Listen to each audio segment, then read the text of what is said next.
Me he puesto las gafas para parecer más culto.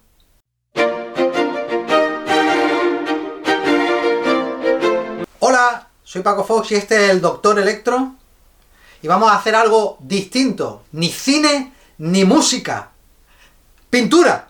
Arte. Aquí el Doctor Electro y yo somos muy fans de la pintura simbolista, romántica, victoriana en general. Prerrafaelita en particular. Así que vamos a hacer un top 10, un top 10 de nuestros cuadros favoritos, pero solo prerrafaelitas. No nos vamos a meter en el romanticismo, así que no hablaremos de John Martin, por ejemplo, que es un vicio que nos une, ni hablaremos del simbolismo.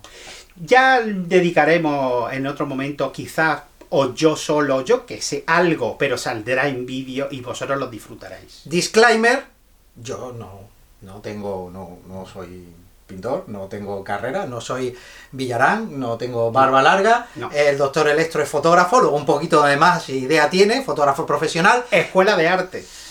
Ha estudiado, él tiene estudios, yo no tengo estudios, así que aquí lo que vamos a hablar es un poco desde el punto de vista de cómo me mola, no vamos a coger el cuadro y vamos a decir... No lo ve el simbolismo del albaricoque que coge con la mano derecha, que de eso hay mucho en el prerrafaelitismo. Sí, claro. ¿Qué es esta tendencia? Pues esto se llamó Hermandad Prerrafaelita y lo fundaron 3 señores que se juntaron, que eran muy amiguillos ellos. 4. ¿Eran 4? Siempre se nos olvida uno que se llamaba creo que Thomas Cole, pero es que no tiene ningún cuadro realmente chulo. Sí, por eso se nos olvida, porque en realidad los guay eran 3. Entonces estos señores estaban en la Royal Academy y por ejemplo, les decían, todo lo que hay ahora es una mierda, todo estoy muy amanerado, esto no va a ningún lado, esto es muy feo, vamos a hacer cosas que molen. Sí, realmente su manifiesto es muy vago. Es muy vago, es simplemente de que los temas sean chulos, que la autoría del autor esté... O sea, el manifiesto en sí no define absolutamente nada. Y el nombre, prerrafaelita, es porque, básicamente Rossetti, porque eran Rossetti, Millais y... ¿cómo se llama? Hunt. Sí. Es que yo pienso en Ethan Hunt y claro. se me va la sí, voz. es Hunt. Es que el que menos me gusta.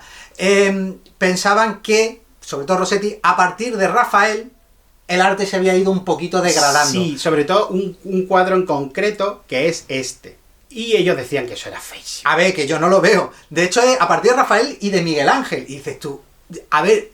que había que volver al 480. Yo digo, hombre, pues tampoco veo tanta diferencia, de verdad. O sea, lo veo muy similar. Se nota mucho en las primeras obras de Rossetti, eso sí. Que además hay muy poca profundidad de... Sí, un rollo, no es Giotto, pero oye, ahí hay una cosa como de cómic. Como todo muy línea clara, muy plano, con los planos. A mí me gusta mucho el prerrafaelitismo porque básicamente parece un poco ilustración. En el sentido de que lo más importante, lo que lo define... Primero, es temático, pero con todo el rollo este de la Edad Media, no sé qué, pero lo segundo es la brillantez. Sí, colores. Colores. Bueno, de hecho, fue otro señor, un cuarto o quinto en discordia. Almatadema es el que les introduce en una paleta más brillante, mucho más colores. Más todavía, porque es posterior. Hablaremos luego de Almatadema, que era el único que no era de origen británico, porque esto es un fenómeno básicamente inglés. Es muy inglés. Lo que pasa es que este señor era holandés, pero lo hicieron miembro de... Era británico. De facto, sí, era como británico.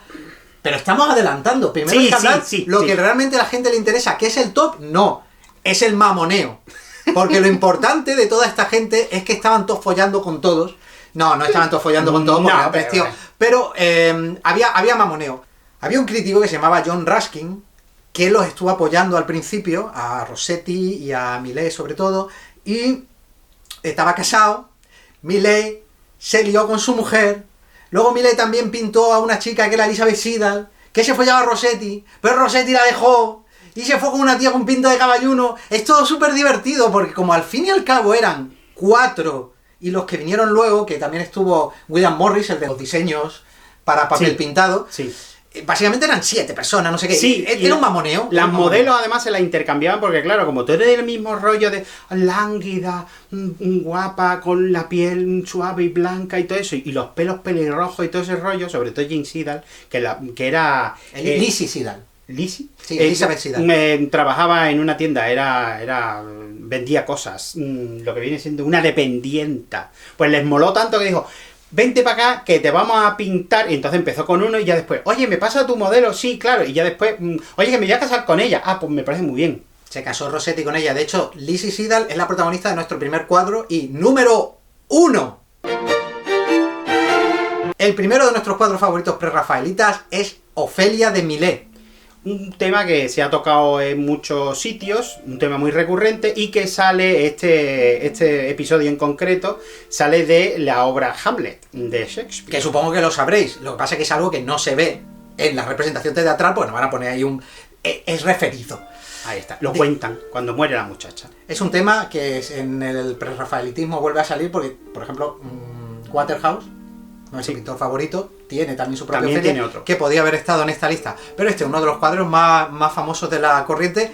Yo lo he visto en una exposición que vino a Madrid y en vivo, joder, es de esto que dices tú, hostia, ¿cómo gana? ¿Cuál es la clave de este cuadro? La clave de este cuadro es, bueno, para mí dos. Sí. Primero la modelo. Por supuestísimo, la modelo es increíble, pero además también... que es Elizabeth Siddal. Fotorrealismo. Le molaba mucho esto a los prerrafaelitas. Sobre todo el realismo de la naturaleza. O sea, se trataba no de pintar bodegones, pero sí de pintar la naturaleza británica, concretamente, la flora de la región de inglesa. Porque, a ver, esto es un cuadro, esto se supone que debería ser Dinamarca, porque es Hamlet, pero no. El interés de los autores, de las mismas maneras que los renacentistas ponían fondos con la Toscana, básicamente, aunque fuera Palestina, aquí el interés era... retratar la vida inglesa, retratar, que eso lo hace también Coleman Hunt en alguno de sus cuadros.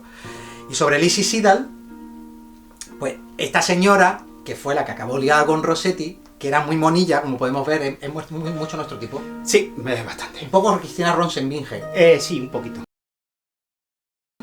Pues el estudio para la cara lo hizo Millet en una bañera que intentó calentar un poco con velas por debajo, pero se le apagaron las velas, el tío seguía pintando, la señora... Tampoco se dio cuenta. Dice, pero ¿por qué no me has dicho nada? Hombre, es que estamos aquí, estaba posando, y cogió una pulmonía que te caga y que arrastró toda su vida. Sí, cogió una pulmonía, entonces le dio una compensación económica, pero vamos, que ha quedado para la eternidad el cuadro. Sí, no, y además... absolutamente increíble. Todas las flores que salen en el cuadro están mencionadas en la obra de Shakespeare y él metió alguna más por aquello de el simbolismo. Sí, recordemos, esta es la época también de la pintura simbolista. Sí, están un poco bastante interconectados. Sí, la pintura victoriana estaba llena de simbolismo y eso lo veremos con uno de los próximos cuadros, no sé si el siguiente o el otro. ¿Pasamos al siguiente? Pasamos al siguiente. El sueño de día, de Daydream, de Dante Gabriel Rossetti, que, o sea, es una figura súper romántica. Sí, puedes identificar el movimiento en cualquiera de sus pinturas. Si tú ves una pintura de Rossetti, tú dices prerrafaelismo. Y la etapa en la que está del movimiento, porque la primera es más... Sí, un poco más de dibujo, un poco más plana. Más plana, y luego lo que pasa es que se centra mucho en retratos, y este es uno de los retratos con temática, pero este es uno de los retratos de Rossetti, que como he dicho, se casó con Elizabeth Siddal. Elizabeth Siddal al final murió, pero yo creo que antes ya él la había dejado por esta buena señora que aparece en este retrato, que a él por algún motivo cambió a una súper frágil, dulce y no sé qué, que Elizabeth Siddal además acabó pintando también. Sí, un autorretrato ahí suyo por ahí. Y bueno, hay un cuadro, un retrato de Elizabeth Siddal también muy famoso de Rossetti, que es Beata Beatrix, que es como menos dibujo, más pintura, más como lo que hacían contemporáneos suyos, con trazos más gruesos. Es una cosa muy curiosa, parece un borrador. Efectivamente, parece como sin terminar, una cosa borrosa y extraña, pero es precioso, como podéis ver. Le da la calidad a la pintura. Esta buena señora es la siguiente mujer que él tuvo, que curiosamente él estaba buscando una mujer un poquito con facciones más duras. En Venus Verticordia, pues entonces la cara... está pintada la cara de esta buena mujer sobre una anterior modelo que era más maciza todavía, más caballuna todavía. A mí Rossetti no me gusta mucho porque la primera época me parece como al pasado, volver al pasado demasiado. Sí, un poquito fundamentalistas. Y la segunda época es todo mucho cuadro de esta señora. Y esta señora es muy fea. A ver, tiene unas facciones un poquito duras. Bueno, como podéis ver en los cuadros, tiene una mandíbula un poco ancha, entonces, claro, no casa demasiado con esa visión delicada de las damas del medievo, que es lo que se suele ver en la mayor parte de las pinturas. Del medievo idealizado, que es una cosa que medievo y Grecia. Más adelante en la carrera en la trayectoria de esta tendencia. A tocarme las gafas como parezco súper intelectual. En este cuadro lo que volvemos a ver es la obsesión por el paisaje, la obsesión por el detallismo en el follaje del bosque. Y el retrato, porque básicamente todo el movimiento prerrafaelita tiene que ver con retratos y con gente. Y sobre todo con chicas, muchas chicas, todo chicas. Sí, mientras que el romanticismo se centraba mucho a lo mejor en figuras pequeñas, en grandes paisajes, aquí el paisajismo no es lo esencial. Aunque está integrado, pero... También porque siempre quieren contar una historia. En la mayoría de los cuadros prerrafaelitas siempre hay una historia. Ofelia, pues la historia de Ofelia, demonio. ¿Qué historia hay aquí? Esta es muy simple. La historia simplemente está en la que me estoy tirando. De ahí, cuando decía que hay un simbolismo que lo tienes que leer para enterarte, que es lo que tiene en la mano, pues simbología de que se la estaba... de romance, de affair. Estos son cosas que no podemos nosotros decodificar hoy en día. Claro, es el tema de la decodificación aberrante, que decía nuestro querido amigo Humberto Eco, que si no tenemos todos los datos sobre lo que estamos viendo, podemos hacer nuestra propia interpretación de la obra de arte, y en este caso, cuando no lo tenemos, puede ocurrir. Vamos a pasar al siguiente.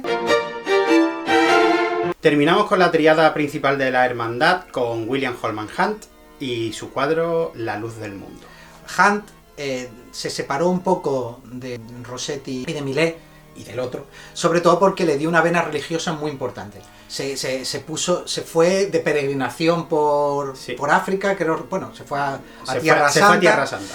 Y le dio una vena por pintar cuadros religiosos, y de hecho es el más victoriano de todos, en el sentido de que si utiliza simbología victoriana pura. Por ejemplo, en ese cuadro mítico del despertar de la inocencia, algo así, que es una señora que le está tocando, un señor se la quiere hacer suya, y la señora está teniendo como una revelación de virtud y de castidad. Era un coñazo Holman Hunt, y a mí es el que menos me gusta de todo. Su cuadro más famoso son unas ovejas en un acantilado, o sea que ni siquiera tiene que ver con el tema de contar una historia y tal. Y esto es religión. Esto es religión. Yo lo he elegido porque me parece fascinante el uso que tiene de la luz y lo escultórico que llega a ser el cuadro. Como podéis ver, este cuadro tiene unos colores que, aunque en parte son oscuros porque está iluminado básicamente con la luz del farol que lleva Jesucristo, también tiene mucha brillantez y, por supuestísimo, está lleno de simbología. Observaréis que generalmente en otras interpretaciones de la tradición de pintura católica, o cristiana en general, porque estos son anglicanos, creo que era católico, Holman Hunt. La luz de Jesucristo siempre, la cara de Jesucristo siempre que tiene que estar iluminada, o incluso emitiendo la luz. Emana luz, sí. Aquí no. Su cara por el halo. Aquí no, aquí la luz viene del faro y viene un poco del aura. Sí, un poquito. Pero que está la luz entre tinieblas. Principalmente es del farol. Hay una cosa muy curiosa de este cuadro, que este cuadro es el parque jurásico de la época. Este cuadro fue un bestseller. La hermandad prerrafaelita en general, menos la pobre Lisicidal, que se murió un poco pobre, y Rossetti lo pasó un poco mal, pero Holman Hunt y Millet tuvieron mucho éxito, y gente que va a venir posteriormente vendían muchísimo. O sea, esto es el blockbuster de la pintura del siglo XIX. Y una vez acabado con los tres principales de la hermandad prerrafaelita, vamos a empezar un poquito más rápido, porque aquí ya hay menos mamoneo, que no tiene nada que ver con pintura. Aquí simplemente son cuadros bonitos que queremos que conozcáis, por si acaso nunca lo habéis visto. Porque lo podéis estar viendo, que esto es simplemente increíble. Pues increíble es Flaming Young, de Frederick Lord Lytton. Lo mejor de este cuadro es fíjate que a mí me recuerda mucho también a lo de Alma Tadema, en el sentido de la parte orientalizante de, o sea, Grecia, la antigüedad clásica, de los pintores prerrafaelitas. Y yo creo que la potencia principal es el escorzo. Sí, la forma de las chicas, la sensualidad del cuerpo y de las sedas que componen, como podéis ver, que las dibuja de una manera maravillosa. Obsérvese cómo está translúcida a la altura no solo de los glúteos, sino incluso de los tobillos. Eso técnicamente es impresionante. Pero a mí lo que me transmite, sobre todo con la luz que hay por encima del cuadro, la luz de atardecer que hay, me transmite serenidad. Sí, además es un tema muy mediterráneo y muy evocador.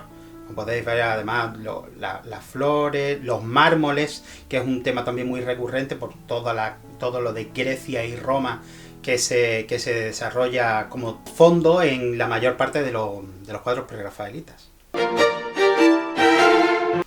Con el número 5 tenemos un cuadro simplemente espectacular. Las rosas de Heliogábalo. Retomamos un poco el tema mediterráneo, el tema de la mitología griega, pero desde un punto de vista casi costumbrista. Sí, y romana, porque esto está basado en un episodio probablemente inventado, según parece, del emperador Heliogábalo, que ahogó a sus invitados a una orgía en pétalos de flores. O sea, qué pedazo de orgía. Sí. Las orgías para mí son todo celulitis, asco y golor. Pero esta orgía no parece dar golor. El pintor es, que ya hemos hablado delante, Almata Dema, que era un holandés que se afincó en Inglaterra, se hizo muy amigo de la hermandad prerrafaelita, y su carrera casi exclusivamente se basa en estos temas de Grecia, y Roma. Mediterráneo y Roma, ¿sí? Sí, porque además estudió obsesivamente todos estos temas con uno de los profesores que tuvo.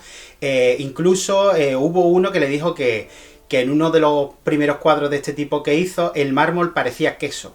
Él se lo tomó muy en serio. Y consiguió hacer el mármol perfecto. Perfecto. Que es o sea, no solo perfecto, sino que el mármol, no tanto en este cuadro, pero sí bastante en otro, refleja la luz de la manera adecuada. Y es esta luz siempre de un azul, de un celeste claro, del cielo mediterráneo, el mar, el contraste con el mar. ¿Por qué hemos elegido este cuadro de Almata Dema? Bueno, para mí una de las razones es, por supuestísimo, el color y, bueno, la composición. Este cuadro además se puede leer desde abajo hacia arriba, pero después vuelves otra vez hacia abajo a buscar todos los detalles, las caras escondidas. Y bueno, de este cuadro además dice la leyenda que tuvieron que traerle los pétalos de rosa desde Francia porque era invierno y no hay rosas en invierno. Este cuadro en movimiento se carga los píxeles de una retransmisión por televisión. Sí, porque lo tiene todo, es absolutamente increíble, como podéis ver. Es muy pijotero y efectivamente, como te he dicho, a mí lo que más me gusta personalmente es como empiezas a leer por arriba el cuadro, pero la vista se te va hacia abajo. Todos sabemos que la imagen se lee de izquierda a derecha, de arriba a abajo.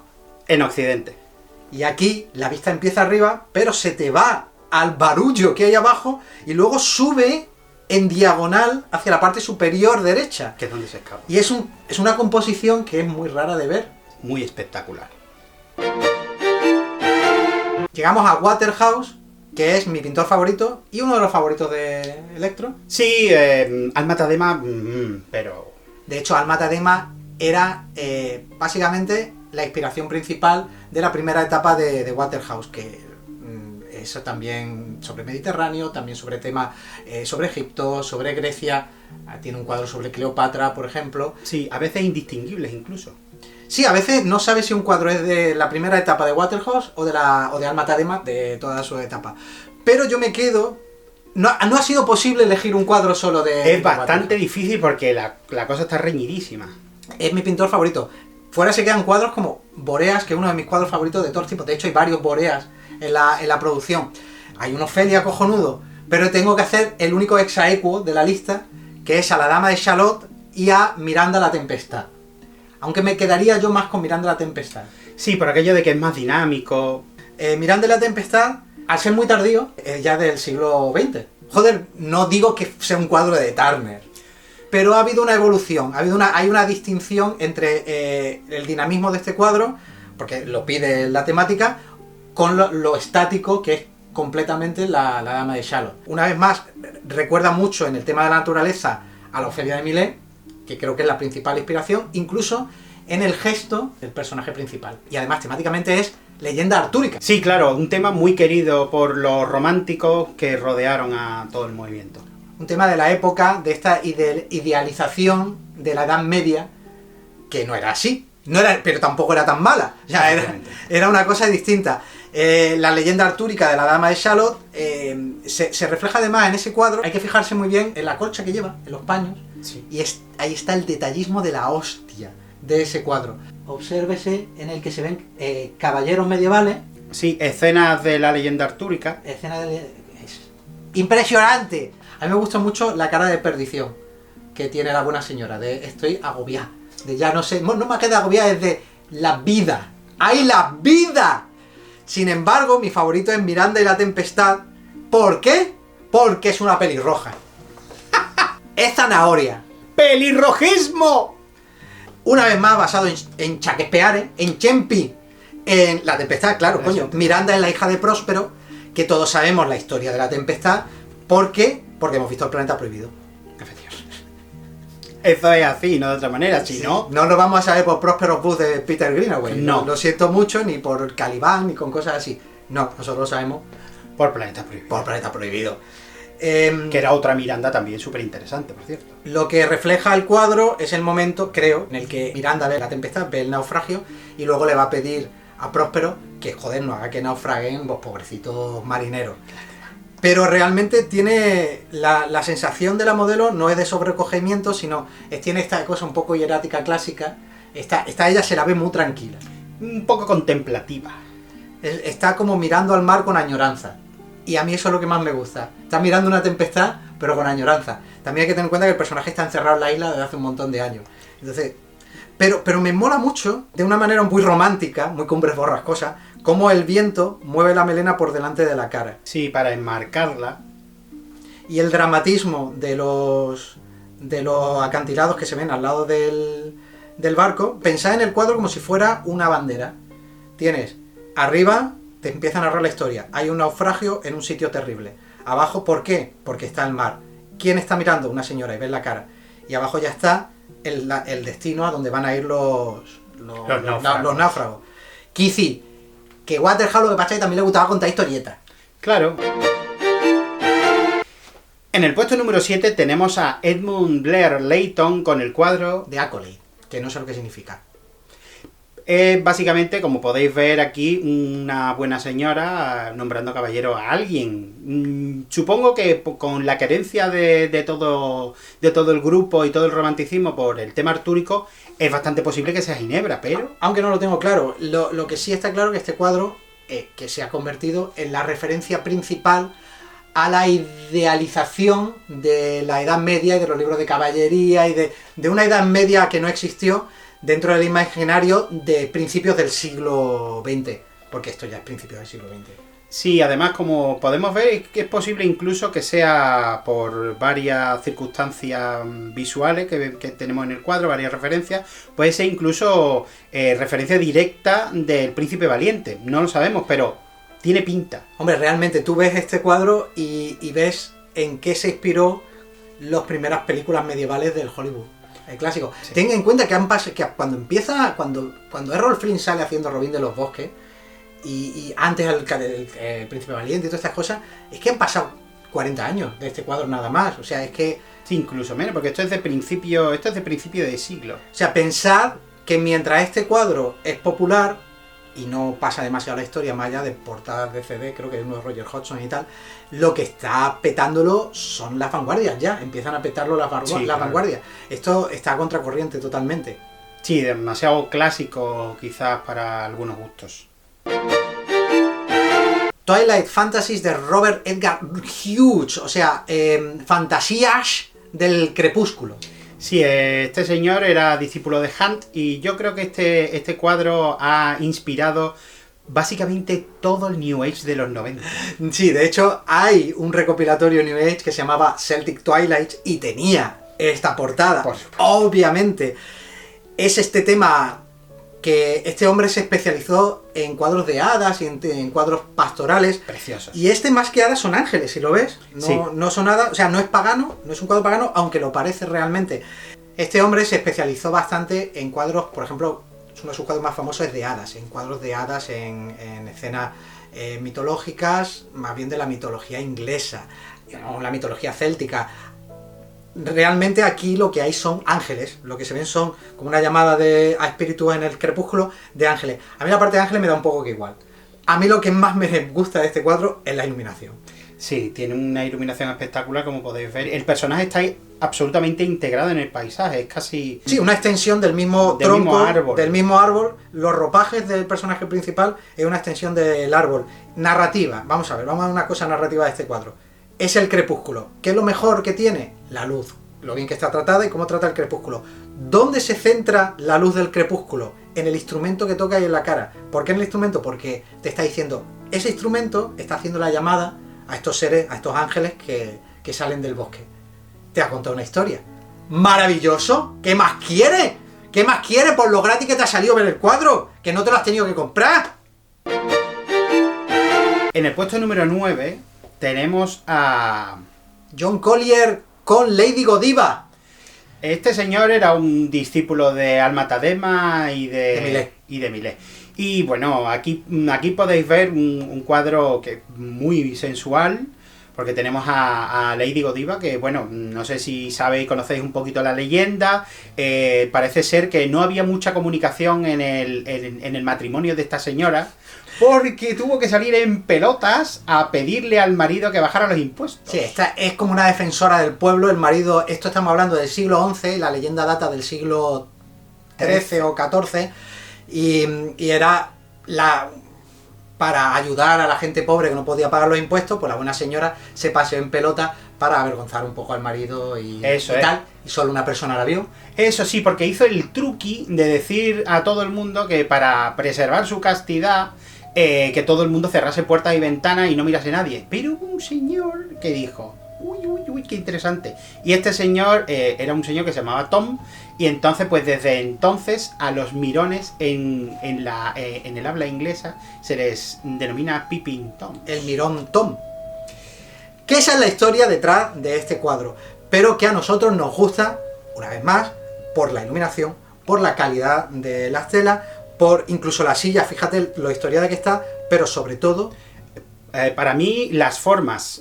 La forma de la chica que reproduce un poco la forma del caballo, de las patas, etc. La curva que hace tanto la cabeza del caballo con la pata, como el cabello, la figura y las piernas de Lady Godiva, son un eco. Y yo quería comentar una cosa, Frick. ¿Me dejas comentar una cosa, Frick? Sí, por supuesto. Observes el fondo de la derecha. Yo creo que a Alan Lee le gusta este cuadro. Yo estoy seguro, además, de que Alan Lee ha bebido muchísimo de este cuadro. Sobre todo en la arquitectura y en cómo está tratada la piedra y las luces. luces. Esa ilumina, ese fondo tan iluminado, esa luz tan maravillosa. Una vez más, el prerrafaelitismo, como se separa un poco de del brochazo que estaba haciendo el expresionismo, por ejemplo. Bueno, el expresionismo que básicamente tiene su origen en Goya, que luego tiene Turner y tal. Los herederos reales del prerrafaelitismo y de este tipo de pinturas son el surrealismo, básicamente Dalí, por ejemplo, que era muy fan de yo creo que de Waterhouse, y la ilustración. Sí, por supuesto. La ilustración básicamente, por eso hemos sacado a Alan Lee, de hoy en día bebe mucho de estas tendencias. Y terminamos como empezamos, con mujeres guapas y con brillantez. Eso, que luzca, que brille, que era la base del prerrafaelitismo, que es lo que hemos dicho, era colores brillantes. Este cuadro... pelirrojista, por supuesto. Este cuadro de un señor que no me acuerdo cómo se llama. Vuelvo, Frank Cadogan, es que se me ha olvidado. Es un hombre, tampoco es muy famoso, es muy tardío ya.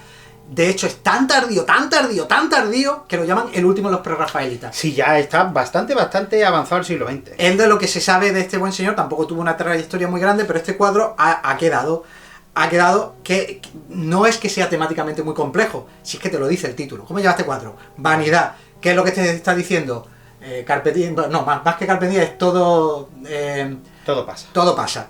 Entonces esta señora que es tan mona y que se cree tan chula y que tiene esos ropajes tan importantes, tan espectaculares y que tiene hasta... tan ricos. Lo que tiene detrás es como si fuera un halo de santidad. Sí, pero que está hecho como un cojín de seda, un tocado especialmente barroco. Y ella en la expresión tiene una cara de aquí estoy yo que soy más chula que nadie. Pues dice, señora, usted, eso pasará. Como ha pasado para mucha gente, menos para mí, que empecé mal y seguí mal. Pero para otra gente pasó. Obsérvese la influencia renacentista. Hemos vuelto al principio, porque explicábamos que el prerrafaelita se fijaba mucho en el 480. Bien, pues los ropajes de esta señora podría ser una noble florentina perfectamente. Perfectamente. Y entonces por eso hemos elegido este cuadro, que a ambos nos gusta mucho, pero lo hemos elegido para terminar, para cerrar un poco el círculo con el último de los prerrafaelitas, pero que seguía manteniendo las características principales, que era tema, iluminación y un poco de moralista. Un poco moralista porque no olvidemos a Holman Hunt, que era muy moralista. Sí, estos señores todos tenían ese toquecito, porque... Hombre, a ver, era la Inglaterra victoriana. Sí, no, y además ellos querían preservar unos valores. Algunos más que otros, porque Rossetti, no vea, le gustaba más un fornicio que un tonto una gorra de cuadro. Sí, claro, eso es independiente. Tú quieres... y después ya haces ya lo que tú vas viendo. Así que espero que gracias a este vídeo hayáis descubierto alguna cosa bonita que os pueda gustar. Os intereséis por la pintura de algunos de los autores. Decir, a ver, ¿qué más tiene este señor? ¿Qué más tiene Waterhouse?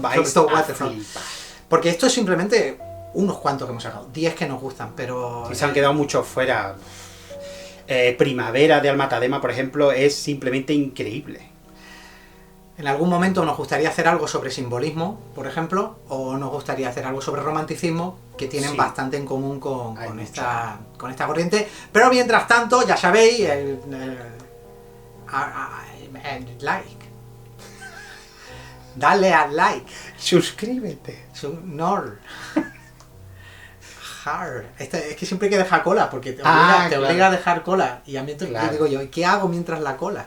Habría que crear algún tipo de plantilla que no lo voy a crear. ¿Por qué? Porque no me sale de los